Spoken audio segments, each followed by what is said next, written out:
Going live in 5, 4, 3, 2, 1. Life is one of the heaviest beams one can try to support. It is known to go through storms that contain heavy winds and downpours. But you are built to stand and not collapse. I challenge you to grow out of your comfort zone.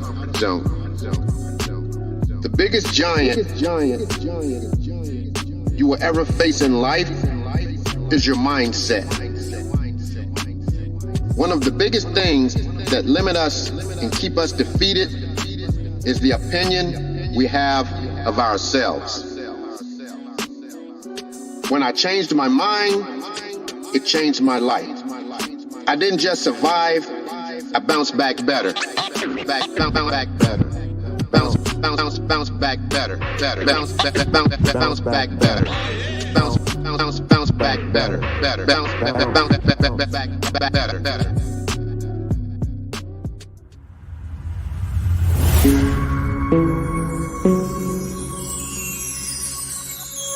You're now listening to Lifestruction with Eric. Hello and welcome to the Lifestruction with Eric podcast. I am your host, Eric. Many men are desperately crying out for resources to help them in the area of mental health.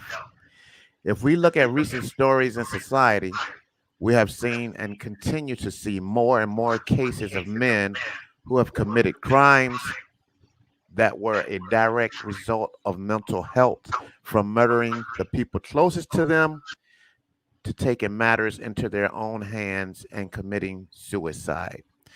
Today I have Mr. Raymond Forte. He's the author of Maximizing Mentally, which is a powerful read that brings awareness to the ongoing crisis of mental health wellness. At this time, we're going to bring to the show Mr. Raymond Forte. Welcome to the show, Raymond. Thank you, sir, for having me. How are you? I'm good. How are you? I'm doing well, man. Can't complain. If I did, this wouldn't be the broadcast for that. Man, hey, we all have them, but at the same time, we're just grateful, right? We're just grateful. Yeah, grateful to pretty much dodge and whatever is thrown at us. You know, that's what this thing about life is all about.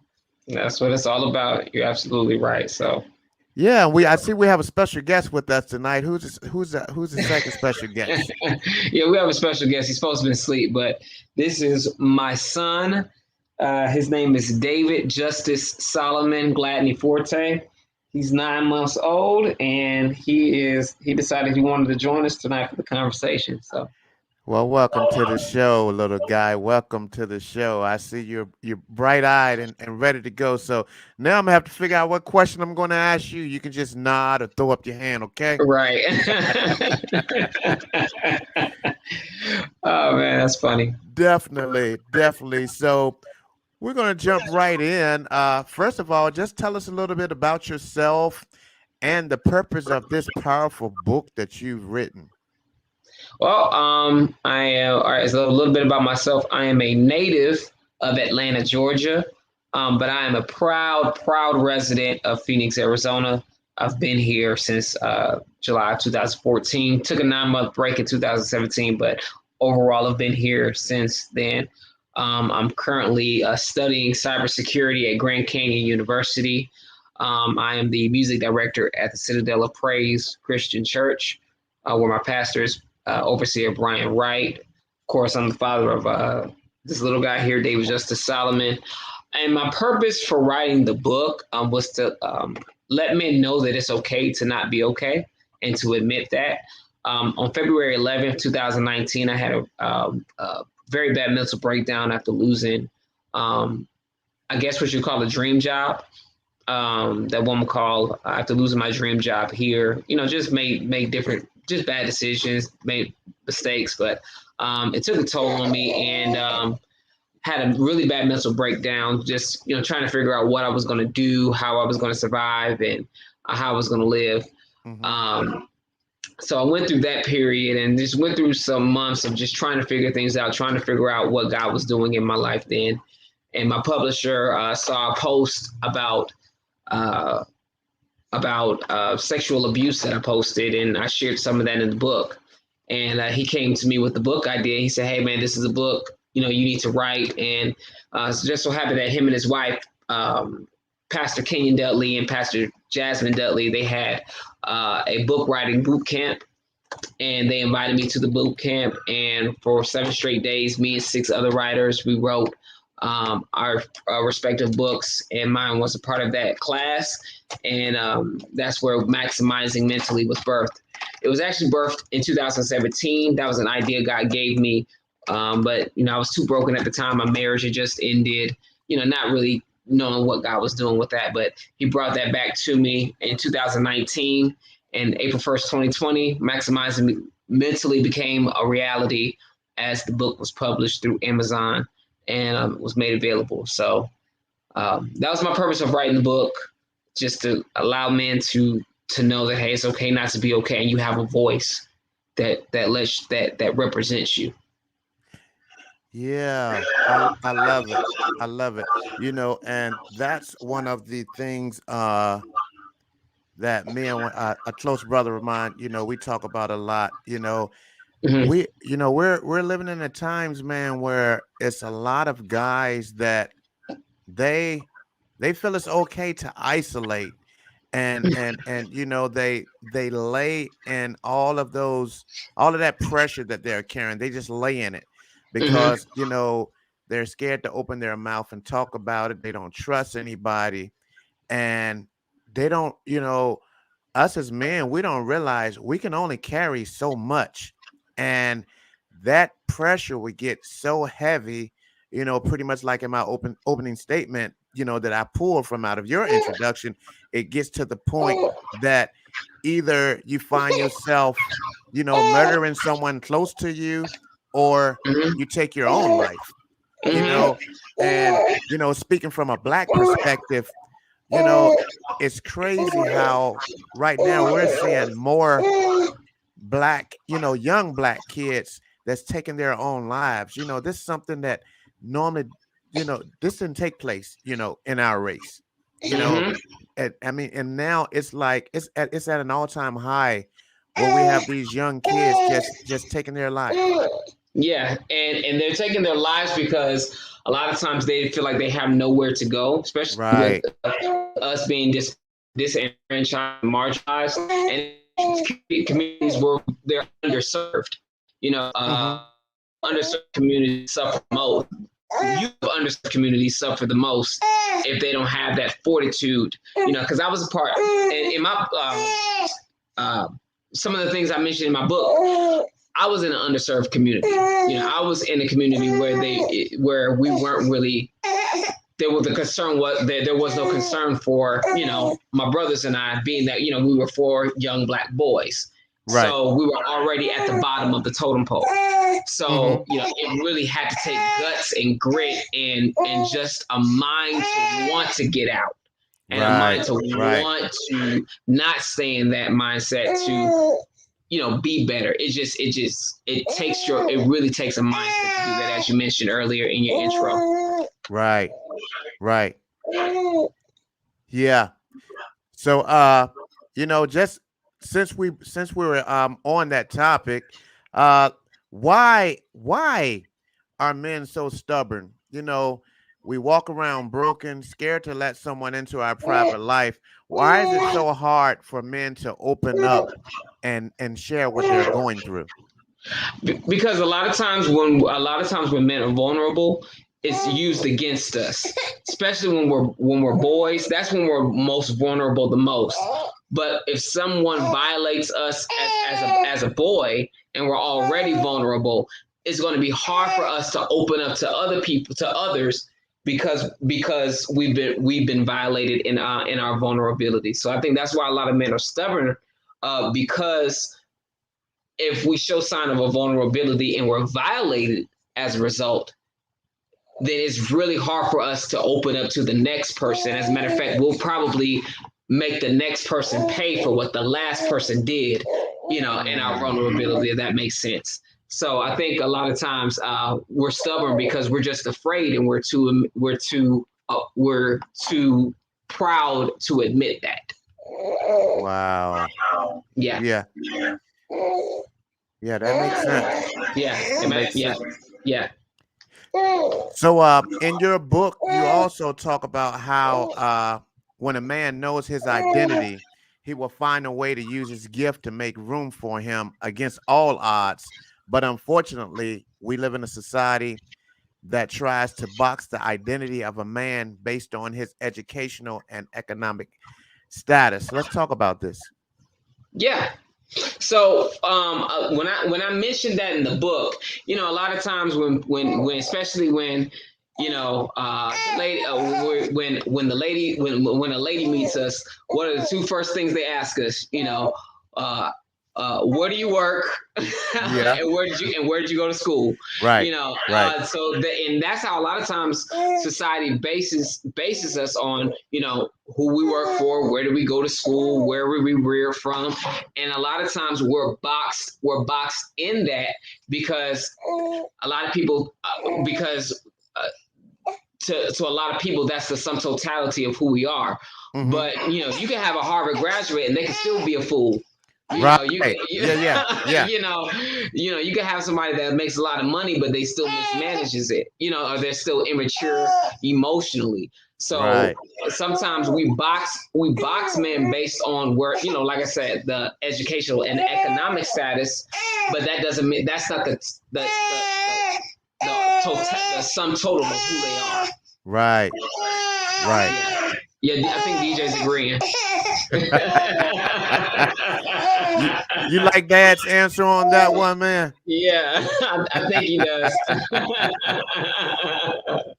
Yeah, man. So let's see here. So also you shared how after your parents divorced. Now this was a part that really touched me, man. I really could feel your pain through this portion. When you talked about how your parents divorced and you chose to live with your dad, and some of the mental abuse that you had to endure. You carried this hurt into your adulthood and you found yourself struggling with your own identity, which led you to feel you needed to prove yourself to those closest to you, but basically it led you to indulge in some unhealthy behaviors. Yeah, so like my parents divorced when I was 13. Mm-hmm. And it just kind of came abruptly. So how I found out to give kind of context, my brothers and I had a gospel family group, a gospel music group. And so, we were kind of like on the rise and things were getting ready to look up. Even though I saw abuse, even though it was traumatic in itself, I wanted the music to kind of get us out of the thing that kind of get us out of the some of the experiences that we were facing. But my parents divorced, and that really just was a bombshell for myself. And so I was so angry with my mother because she left, that I went to go live with my dad, not realizing that my dad was extremely broken. And I could see some of the reasons why my mother did leave him, because there were some things that he had not healed from, and he had not grown. He had not just really grown up to, be his, full mature self. And so I saw a lot of the things that he did, which was very abusive, verbal abuse, emotional abuse, and it was a result of him not being healed from some of the childhood traumas that he faced. Mm-hmm. And as we always say, hurt people hurt people. Right. And so he was not healed himself, so he passed along some of those hurt to my brothers and I through words, through emotional abuse, and it was a lot. Yeah. Yeah, man. And that's another example, of being torn and people judging you and seeing you as another way, and then you feel that you have to prove yourself to them, and Yeah. you end up going down this road. Yeah. Same stories, just kind of different paths, but same Yeah. thing with me. I felt that I needed to prove myself to people, Yeah. because I wanted to be popular. I wanted to Mm-hmm. be, in the in crowd, and it just Mm-hmm. led me down the road that, I ended up doing some things that I was not proud of, and Mm-hmm. it ended up taking a big portion of, out of my, younger years that I could have Uh-huh. totally been capsizing on. But I mean, at the same time, I'm grateful, for the experience, because just like yourself, now we're able to, help people Right. that's, going down that same path. Right. So, Like, yeah, and going back to that, yeah, it did result into some, unhealthy behaviors. Going back to trying to prove, I lived in the South.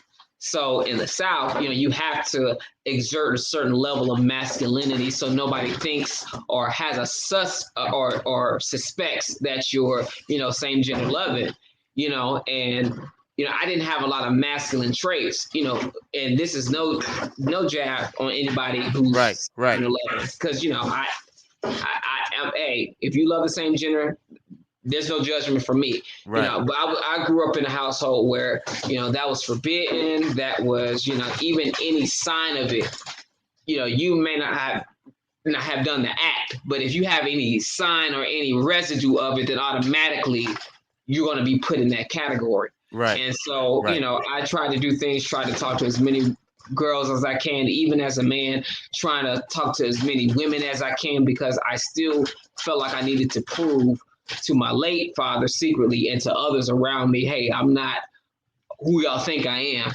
but that ended up messing up my message. That ended up making my witness ineffective, all because I'm trying to prove to people something that I'm not, instead of being who God called me to be. right, right. Yeah. Yeah. Yeah, man, that's a tough one. That's a Yeah. tough one, and especially when you are younger, Yeah. you know, when you are younger, you want people to accept, you want to be accepted. And, Mm-hmm. I talk to my two young daughters about that a lot, because one of them, she's cool with her little two friends. The other one, she's just like everybody is her friend. And I'm like, you don't need a large, you don't need to be in a large crew, you I know. was I was like your second. I was like your second Uh-huh. daughter. Right, I wanted everybody to be my friend. I right, was very extroverted. I wanted everybody to see that. There was a sense of connection that I didn't feel at home. right, right. So when you don't feel that connection at home, you tend to want to go out and other areas to try to look for that connection. Mm-hmm. So yeah, and I really didn't focus on what it is that how God uniquely made me. I didn't focus on that. And so Right. that caused me to drift in other areas, and not allow me to be productive. Yeah. Right. Yeah.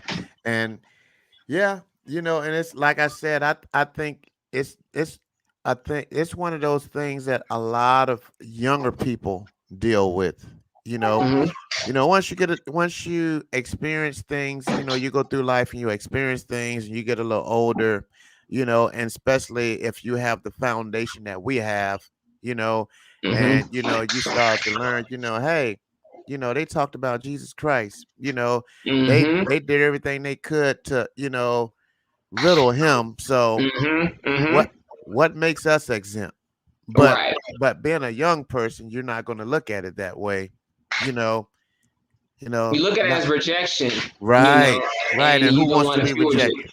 nobody wants to feel rejected. You Right, know what I mean? And so, as a kid, to feel rejected, you're not going to understand that, people talked about Jesus or rejected Jesus. You're not going to really right, understand that, right. Yeah, yeah, until you get of a certain age, but yeah. at the same time, but that's why it takes, an environment of people to love on our young people and to help them Right, cultivate them and to understand their purpose. right. And when we will allow people, young, especially the young, to understand their purpose at a younger age, then we can allow them to grow and to develop so that they can be an asset to their to the society, no matter what their purpose is. As long as they find their purpose, it may not be what you want it to be as a parent, but if you Yeah. help them cultivate the purpose, then they'll be able to, be an asset to society.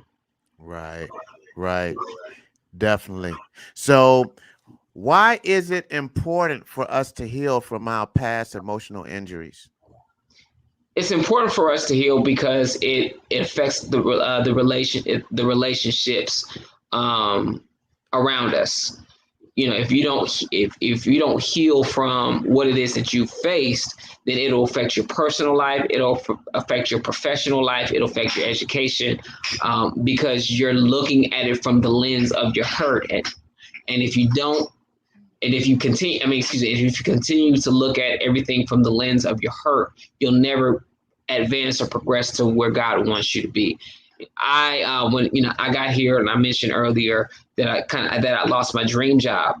So as a musician, so I was invited to play for another church, for my current church, and for the first few weeks, I still kind of had that mindset that I was a failure, or that I hadn't really healed from the firing that I faced, and it was affecting what I was doing in my new place. And I had to really change my mindset about where God was taking me, because if I would have kept that failure mindset, then I would have been a failure where I'm currently at now. Mm-hmm. So that's why I say it's important to heal from past injuries and past pain, so that you can look at it from the lens of healing versus through the lens of your hurt. Because if you're looking through the lens of your hurt, then you're going to end up hurting that another opportunity that really could have been a destiny move that God set up for you.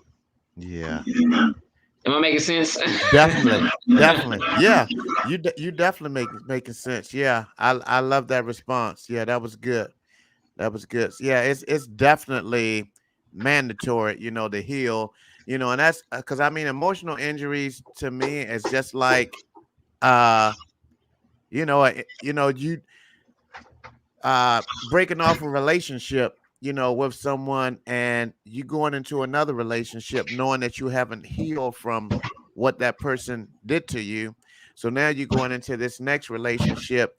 You're still broken, Mm-hmm. you know, and before you know it, you can start taking out some of this regret that you have for being with that other person when this person started to do stuff that's similar to what they did to you. So, it kind of sinks in with, and I see that a lot, different topic for another day, but Mm-hmm.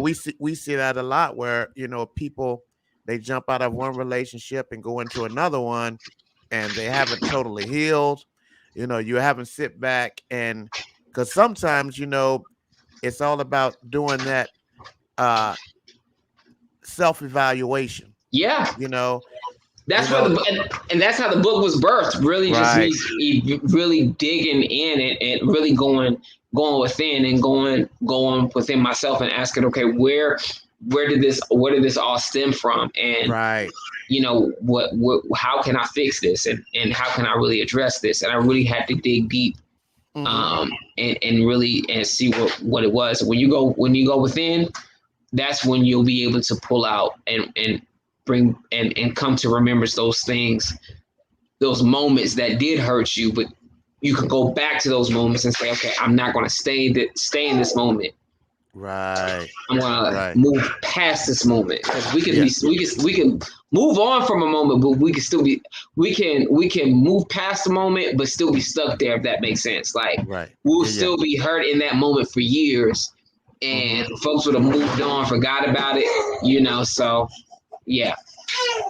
Yeah, yeah. You're dead on with that one. Dead on. So, proper isolation in many ways is necessary for the man to create his best work. However, even though most men won't admit it, a lot of men don't want to be alone. Why is it that a man will stay connected to something that drains him emotionally in fear of not being popular if they detach themselves? So yeah, many men don't want to be alone because they fear the work that they have to do to get to that place, and it takes being alone to do it. And a lot of men fear that things won't be the same once they get through that phase. Mm-hmm. And that's the difficult part, because we hate shit. Let's be honest, we hate change. Right. Oh yeah, definitely. Yeah. We hate change. We don't want we hate change, and we're sometimes scared of the unknown. But I think that's why so many men stay in situations that are unfavorable for them, because we're afraid of the change, and we're afraid of what could possibly be, and we're also afraid of not being in control of the consequences of letting go. Right. Right. And we don't want to deal with that. But if you really let go of some of the things that are hurting you, your eyes will begin to open. When I let go of my marriage, it was difficult. But I was able to see so much more of my potential, and I was able to see much more of myself and see the good, bad, and the ugly, so that I could address it and be better for my next. Right. Yeah. Beautiful. I love that. I love it. Yeah. And I mean, and that's and like you said, we fear change, and we all know, it's I can't think of anything that I can detach myself from, that I care deeply about, and it's not going to hurt, Right. in some form. It's going to hurt.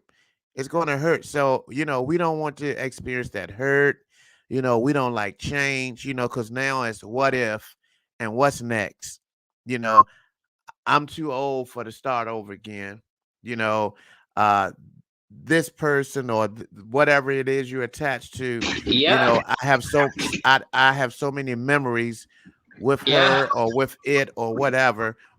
And we're just scared. We don't want to change. And at the same time, it's crazy because we know that I'm connected to this and it's totally draining me, you know, either emotionally or bankrupt, it just drains you. It can be financially, emotionally, uh, and sometimes it depends on who you're connected to. It could be physically. And, we just take it. We just take it. Because I think sometimes we feel like we don't deserve more. I think we've been fed that, hey, we give until we have nothing left, not realizing, I think, and then too, we're told to give even when it's not favorable for us. Yeah. But we have not been told that we deserve more. We deserve to be treated better. Yeah. And once again, going all the way back to childhood, that could come from oh, I think I lost my guess. That could come from oh, there he is. I think you're muted there. I'm here. I had to make sure he didn't cross too far. Okay. No problem. Yeah, I kept talking. But I got you. yeah, I think the portion that we were speaking about feeling like we're less than and we can't do any better, and that all goes back to how we were brought up, how we were raised, and if it wasn't taught to you in the home, then it was in the school, right? In the school, because I was raised in a system where, let's be honest, the only guys that were highlighted were athletics. Were guys who were in high school. So those were most of the top tier guys, or the intellectuals. But that was a small percentage. But for the most part, what we were taught, we had to make our value, if that makes sense. We have to create our value, but sometimes our value was not recognized when it needed to be recognized the most, or when it needed to be cultivated the most, if that makes sense. Right. Yeah, because I really believe if you cultivate a teenage boy or a teenage young man to understand his value and to understand that he deserves the best, and to help them work that, then I think they'll be able to not accept less and accept or settle. So that's one thing, I want to instill in my son, like, hey, do the work, but don't accept less than what you deserve. Right. Definitely. Yeah. So while we're talking about the broken man and people feeling like they can't do any better, what motivation can you give to someone that's listening that's been broken and needs healing? Heal as bad as you need to breathe. If your healing is not life or death, then you're not serious about it. You need to heal as if it's your last breath. Yeah. Wow. Because you're healing, there's so much more on the other side of your healing. Yeah. There's so much more on the other side of your healing. But you would have to make it a priority as breathing is a priority or eating as a priority. So yes. Wow. Yeah. Heal as bad as you need to breathe. Wow. Yes, sir. I love that. Yeah. Yeah. I love that. Yeah. Wow. That's good. Yeah. That's good. Because if we treat it like that, then it's because if you're running out of breath, the first thing you're going to want to do is get some air, get some oxygen. Right. You know what I mean? Right. And so if you know that you're on E, in your mental capacity, or if you're not, all the way where you want to be, then you need to have the attitude that says, I need to do this as if it's life or death. Right. So, yeah. Right. Wow.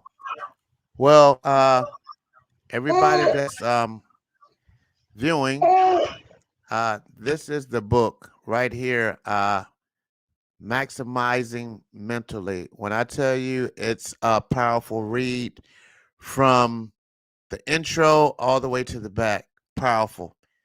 And it's not only we basically talked about men, pretty much through this, but it's not only for men, it's for women that love men.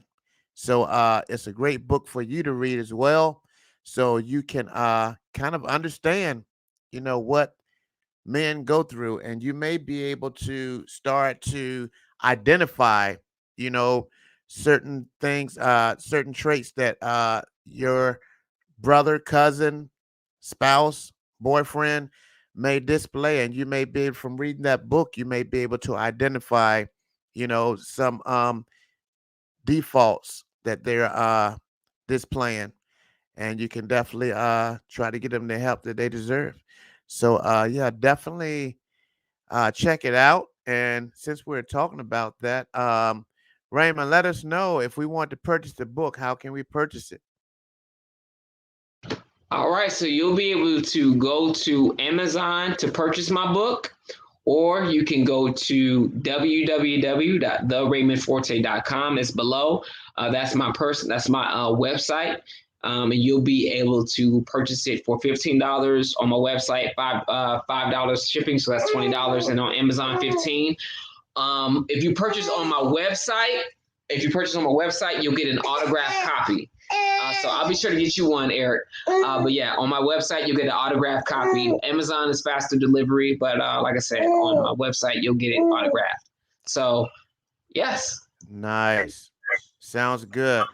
Yeah, I guess I should have went to your website, but yeah, but soon as Javanka shared it with me, I went straight. She was like, "It's on Amazon," so I ran to Amazon, and I should know as an author, we rather to get those sales on our website. Look, Amazon sales are good too. Yeah. Oh yeah, definitely. Yeah, those monthly cuts are great. They are. Yes. Yeah. Yes, they are. And yeah, and also you are on Instagram as well. Yes, sir. So yes, Raymond Forte. You can follow me on Facebook, Raymond Forte. Then on Instagram at the Raymond Forte as well. That's also on Twitter. Great, great. So yeah, definitely follow him on all social media platforms. And one other thing, let's talk about this conference that you have coming up the first of the year. Let's talk about that a little bit. Yes, so Maximizing Mentally, the conference will be held April 1st and 2nd, 2022 at Elevate Christian Church. It is going to be the 2-year anniversary of the book release. So as you can see, we have special guests Bishop Rudolph McKissick Jr., Elder Edward Long Jr., Bishop Jerry Hutchins, Sean Bigby from Columbia, South Carolina is going to be our praise and worship leader. We have different breakout speakers. It's going to be a great time for men being informed, being empowered. We have the Chop It Up podcast coming to do a live taping. So it's going to be an amazing time. You can register at maximizingmentally.com. And yeah, it's going to be great. It's going to be great. It's $100 for general registration, $150 for VIP, $75 for virtual. You'll get a shirt, you'll get a pen, you'll get a bookmark, you'll get a book. So there's so much that comes with that. Free lunch. So yes, maximizingmentally.com. Okay, good deal. Good deal. Yes, sir. Excuse my son, y'all. Yeah, he's trying to explain it as well. Right. Yeah. And he sees his mom who just walked in the door. Well that explains it. That explains it. You know, they like to let mom think that we weren't doing a good job when they see her anyway, right? Right. Yeah. So as I was saying, like I said, April 1st and 2nd, 2022, Maximizing Mentally, the conference. That'll be the 2-year anniversary of the book release, and it's going to be breakout sessions. Like I said, Sean Bigby is coming to do praise and worship. These are 3 general session speakers, so it's going to be a great time. Okay, yeah, I've actually McKissick and Hutchins I was familiar with. You know, I just really started following Ed Long Jr. like a month ago. Someone I know actually was at his wedding. Oh, wow. Okay. And that's how I actually started following him on and I was like, oh wow, he got a little word up in him, which born and raised is all in his DNA anyways. Right. But yeah, so I'm definitely going to be there, you know, and this plays April 1st and 2nd. That's great because my wife and I were leaving on vacation for a week on the 4th. So this is going to be this is going to be great food to get before I go on my vacation. So yeah, I appreciate you. Oh yeah, definitely. I definitely going to be there, man. So yes, sir. Bishop Hutchins. I want to add Bishop Hutchins wrote the foreword to the book, and he was my former boss before I moved to Arizona. So I love Bishop Hutchins and Bishop McKissick. I've never met him personally, but he's somebody that, you know, I wanted a major voice to come and share with us. So I'm honored and grateful that he accepted my invitation. I look forward to having him and meeting him when he comes to Phoenix next April. Right. Yeah, it's going. Yeah, when I seen the flyer, I was like, okay, he got some big wheels coming up in here. Man, I'm excited, man. And also too, Ed Long is like my brother. He is my brother. I mean, he embraced me during the worst time of my life, but embraced me and loved on me. And I mean, he's just been a friend and brother for these past 3 or 4 years. So I'm excited to have him come as well. So. Right. Yeah. Yeah, that's good, man. Yeah, it's going to be a good time. Yes, sir. It'll be a good time. Okay. So yeah, before we close, man, this has been a great discussion. And in closing, what would you like to leave us with before we close? Ooh, go out and fail big. And I say that to say, take your risk, do what you need, take your risk, whatever it is that God has placed in you, go after it. Because purpose, you should want to pursue purpose like it's life or death, man. Purpose is my driving force. And Right. and so when you pursue purpose, everything else falls in line. Man, I'm trying to tell you. Uh it's and it's crazy that you ended it like that. When you pursue purpose, everything falls in line. And that was one of the big things, with me, stepping out of my comfort zone. Because God deals with us, and he gets us to the point that when he shows you what your purpose is and you're still kind of not being obedient, you Mm-hmm. know, he'll have it so heavy on you that you can't sleep at night, you Yeah. know, and you wake up and, you know, it's like it's there, you Mm-hmm. know, and if you know how to lay still and just listen, he's giving you the directions. Then he's putting people in your path, after he's giving you the directions. It's like, okay, he's lining everything up for me, and then you still sometimes have that, but I'm still scared to take that leap. Mm-hmm. What if I fail? But what you just said was fail big, go after it, fail big, and I'm like, man, that I when you said it, that's the first thing I thought about, you know, and Wow. it's like he's not going to let you fall on your face, and even if you fall, you're never too weak to get back up, you know. Right. He's showing us, okay, so this is something that you can't do, but now, you put this over here on your blueprint that you're building and say, okay, so this is something we tried. And uh last week I was listening to a podcast, and I talked about last week how when they, the Marines, when they train for a secret mission, they train for every possible scenario that they could fail Mm. before they even plan on how they're going to succeed the mission.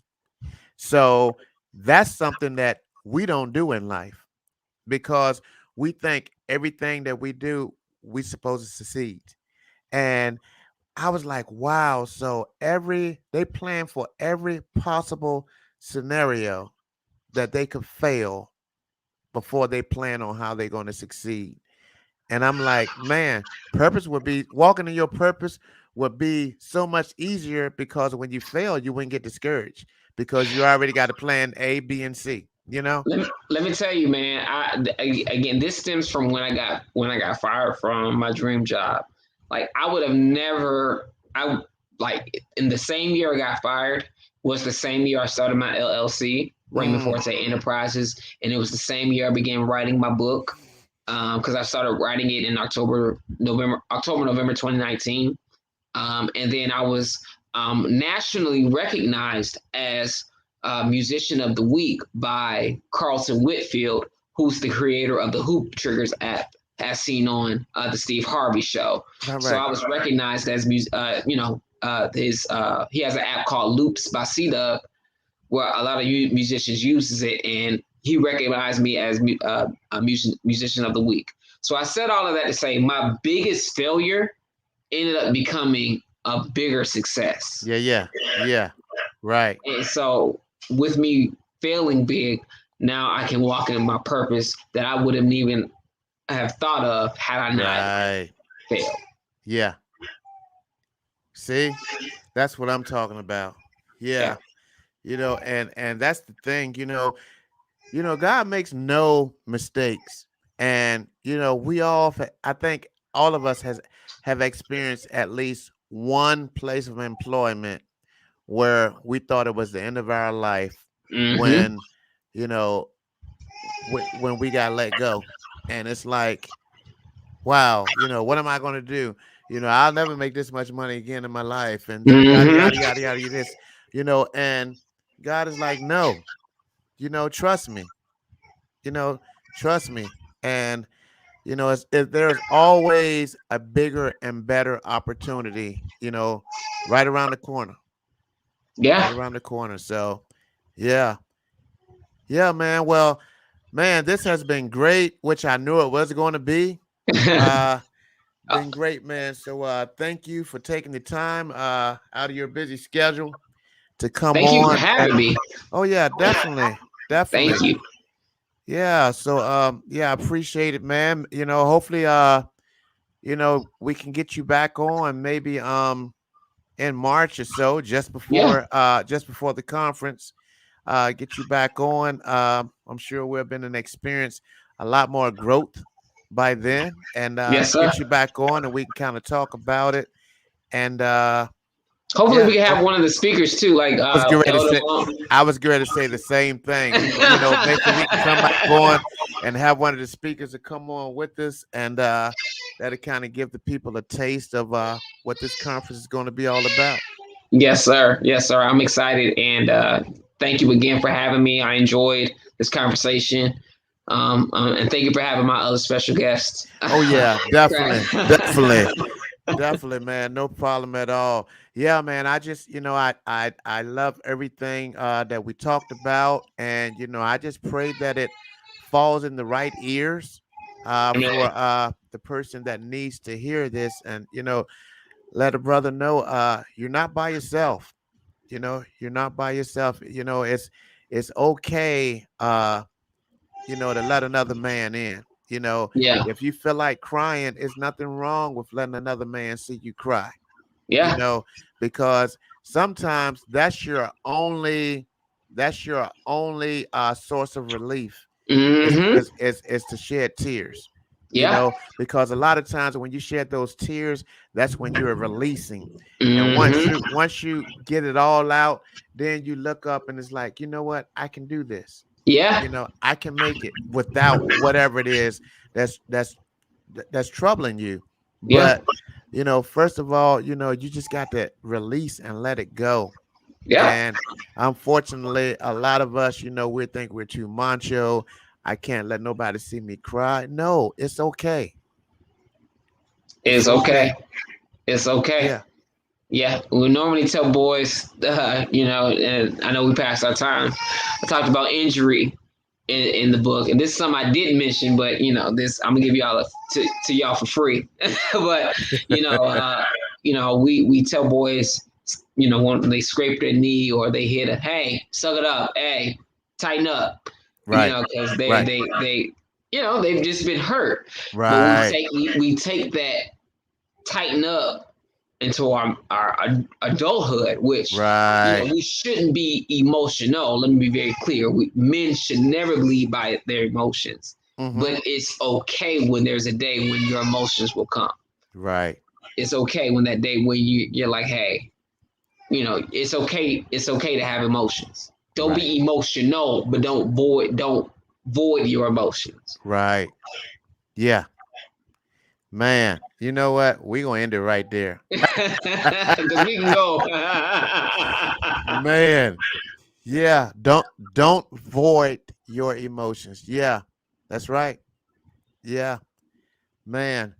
Well, I thank you for coming on, Raymond. Man, this has been amazing, and yeah, I pray that your book falls into the hands of people that need it, and I'm gonna tell you, like everybody tells me off of my book, I hope you're already starting your second one, because and I'm sure you've heard it already, Yeah. yeah, because after reading it, I'm like, okay, it's got to be a second portion to this. It has to be. Javanka, Joey said the same thing. Uh-huh. Yeah. Joey said the same thing. Yeah, it's got to be a second part to it. So Yeah. yeah, definitely. Yes, sir. All right, Life Structure family. Well, I thank you guys for tuning in tonight. And yeah, we went a little over our time, but I thank you for staying connected, and hopefully you guys love everything that was said, and be sure to share this podcast out. Send it over to anyone that you think needed this definitely will be a blessing to someone. So definitely we thank you guys for tuning in. And until next week, you guys have a blessed week.